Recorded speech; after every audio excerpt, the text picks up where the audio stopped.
কনসিস্টেন্সির যে আজকে ১৬তম দিন। ভাই কন্টিনিউ আমি ১৬ দিন কাজও করছি, ওয়ার্কআউটও করছি। বেশি কথা না বাড়িয়ে শুরু করা যাক। ব্রাশ করে একটু মেডিটেশন করে নিলাম।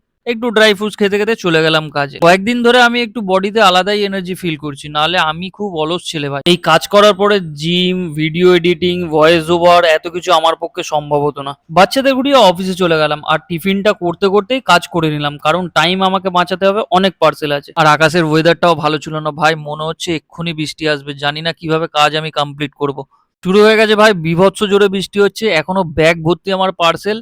জানি না বৃষ্টি কখন থামবে, কখন কাজ শেষ করব আমি। যখনই এইসব দৃশ্য দেখি না রাস্তাঘাটে, মনে হচ্ছে ব্যাগ ফ্যাগ রেখে আমিও খেলতে নেমে যাই।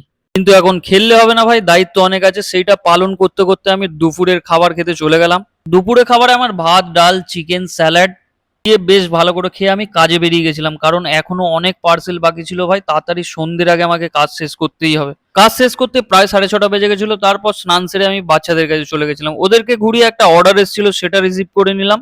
আজকে সানডে ছিল ভাই, আজকে ওয়ার্কআউট করিনি। শোল্ডারের একটু ঘরেই মোবিলিটি এক্সারসাইজ করছিলাম, যাতে শোল্ডারের ব্যথাটা তাড়াতাড়ি কমে যায়। রাতের ডিনার কমপ্লিট করে আজকের দিনটা আমি এখানেই শেষ করছি। দেখা হচ্ছে নেক্সট ডেতে। Tata, good night.